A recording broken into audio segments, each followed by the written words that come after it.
Hello everyone, क्या हाल है। आप सभी की रिक्वेस्ट पर डिटेल डिस्क्रिप्शन लेके आ रहा हूं कि स्टडी अलोंग बैच में होने क्या वाला है।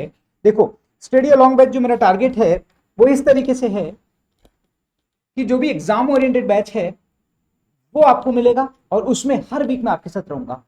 हर वीक मतलब हर सैटरडे मैं आपके साथ रहूंगा। टोटल जो मेरा ये प्लान है दैट इज 7 to 8 वीक्स का प्लान है।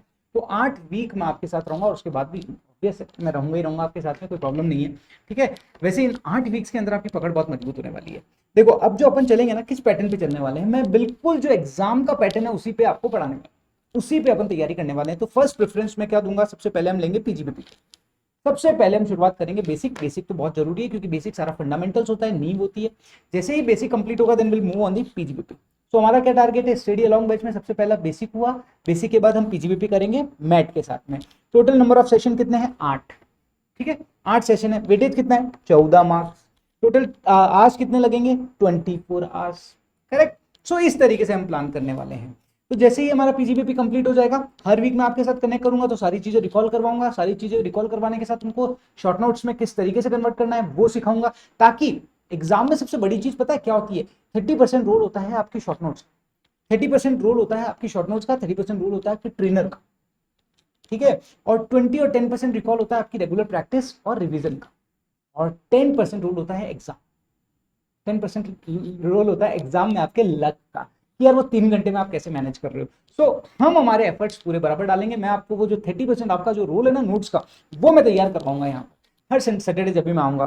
ठीक है। चलो, पीजीबीपी के बाद हम मूव करेंगे ट्रस्ट पर।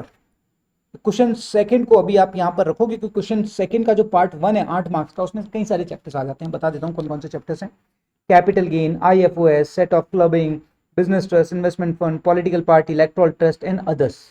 ठीक है ना, अदर्स। ये चैप्टर आपके यहाँ पर आते हैं। उनका टोटल वेटेज क्या है, 8 मार्क्स। अगर इनका ड्यूरेशन मैं देखूं तो थोड़ा ज्यादा ही है। जितना मार्क्स नहीं है उससे ज्यादा उनका ड्यूरेशन है। तो इसको अपन लास्ट प्रायोरिटी पे लेंगे, पार्ट 1 को।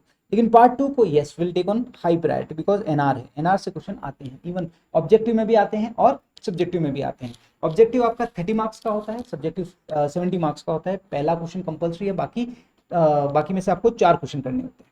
ठीक है। सो फर्स्ट प्रायोरिटी अपनी किसको जाएगी, फर्स्ट प्रायोरिटी अपनी जाएगी इसको। सेकंड प्रायोरिटी मैं आपकी नॉन रेजिडेंट को दे दूंगा, फिर सेकंड में आपको नॉन रेजिडेंट करवाऊंगा। ठीक है। वैसे मैं पहले टीपी करवाता हूँ, टीपी के बाद में नॉन रेजिडेंट करवाता हूँ, तो वो सीक्वेंस अपन देख लेंगे। ठीक है। नॉन रेजिडेंट हमारा कमांड 4.5 एवरेज 4.5 सेशन मतलब 13 घंटे का एक सेशन होगा। तो ये आपकी प्लानिंग में बता रहा हूँ कि किस तरीके से मैं जाने वाला हूँ। फिर मैं आपको कराऊंगा थर्ड प्रायोरिटी पे ट्रस्ट, फोर्थ प्रायोरिटी पे TDS and TCS, fifth priority पे टीपी, सिक्स प्रायोरिटी पे डीटीएए। तो ये मेरा सीक्वेंस होने वाला है, इस तरीके से मैं कराने वाला हूँ। बेस्ड ऑन डिस्कशन में आपको डिस्कशन करके और फाइनल प्लान वहां पे शेयर कर दूंगा जब हम स्टार्ट करेंगे। ठीक है। बट मोटा मोटी एक ऑन एन एवरेज मैं इसी तरीके से जाने वाला हूँ, ताकि आप क्या है, जैसे जैसे चैप्टर कंप्लीट करो ना, आपका कॉन्फिडेंस बिल्टअप होना शुरू कर जाए कि यार अरे वाह 14 मार्क्स का मामला हो गया, फिर 14 मार्क्स का मामला हो गया। तो ऐसे आपका कॉन्फिडेंस डेवलप होगा। और जब मैं आऊंगा तो एग्जाम के क्वेश्चन आपको प्रैक्टिस करवाऊंगा। ठीक है, किस तरीके से शॉर्ट नोट्स बनते हैं, एमसीक्यूज किस तरीके से आपको फाइट करने हैं, रिकॉल किस तरीके से रखना है, ये सारी चीजें मैं आपको वहां पर सिखाऊंगा। और फिर देखो पार्ट 5 के अंदर क्या होता है, पार्ट 1 और पार्ट 2 असेसमेंट और केस लॉज है और इक्वलाइजेशन लेवी। और जो 6th पार्ट होता है ना, that is the theory part. ये जो थ्योरी चैप्टर है ना, जैसे अपन डायरेक्ट टैक्सेशन में जाओगे, टैक्स प्लानिंग हो गया, टैक्स अवॉइडेंस हो गया, गार हो गया, ठीक है, पेनल्टीज हो गया। ठीक है, ये मेजरली ये देखो पेनल्टीज हो गया, मिसलेनियस चैप्टर्स हो गया। जैसे इस बार जो क्वेश्चन आया था मिसलेनियस में से आया था। जनरली टैक्स प्लानिंग गार में से ही आता है, बट इस बार मिसलेनियस में से आ गया। तो ये अपन करेंगे, बट ये अपना होगा लास्ट प्रायोरिटी। मतलब पहले हाई प्रायोरिटी आइटम और लास्ट में ये वाले करेंगे। करेंगे तो सही, सारा करेंगे, छोड़ेंगे कुछ भी नहीं। और फिर इसी तरीके से पहला डायरेक्ट टैक्स का हो गया और दूसरा इंटरनेशनल टैक्सेशन का थ्योरी पार्ट हो गया, जैसे बैप्स हो गया, एमटीएस हो गया, मॉडल टैक्स कन्वेंशंस। ठीक है, बोर और टैक्स ट्रीटीज एक्सेट्रा। तो ये पार्ट हम करेंगे। देखो आपको मैंने यहाँ पे वेटेज भी दे दिया है, उनके आस और नंबर ऑफ सेशंस दे दिए हैं, उनके आस दे दिए हैं। तो मोटा मोटी ये जो आपका प्लान है दैट इज 145 आवर्स का है। मैं आपको बोलता हूँ कि एवरेज अगर आप 20 घंटे, एवरेज 20 घंटे अगर सप्ताह के निकाल रहे हो तो 7 to 8 वीक्स के अंदर हम इस टारगेट को पूरा कर लेंगे।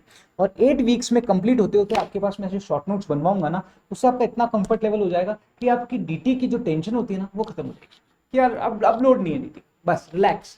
और मेरे साथ मल्टीपल रिविजन्स हो जाएंगे, मल्टीपल रिविजन्स, आपकी जो भी डाउट सॉल्विंग है, मैं रेगुलर आपके साथ कनेक्ट रहूंगा, एमसीक्यूज में आपको कनेक्ट करता रहूंगा रेगुलर, ताकि आपकी एमसीक्यूज प्रैक्टिस मजबूत हो जाए, ठीक है ना। तो ये सारी स्ट्रेटेजीज हम फॉलो करने वाले हैं, तो फटाफट से exam oriented study long plan batch ले लो, मजा आने वाला है। और डीटी पे अब आप निश्चित हो जाओ, नवंबर में आपको कोई फिक्र नहीं होगी, आराम से डीटी को क्रॉस कर लोगे, ठीक है। और इस बार जो एग्जाम हुआ था उसमें 4 क्वेश्चन तो ऐसे थे, फर्स्ट 4 क्वेश्चन तो ऐसे थे जो हमने प्रैक्टिस किए हुए हैं। इवन आप मेरे जो वीडियो देखोगे, आप देख लेना, मैंने उनके डिस्क्रिप्शन भी दिया है कि कौन सा सेशन, कौन से क्वेश्चन का रेफरेंस कहां पर है जो मैंने कराया था। सो आ जाओ बिंदास होके, टेंशन लेने का ही नहीं, भरत भाई है ना। चलो, all the best, all the best to all of you.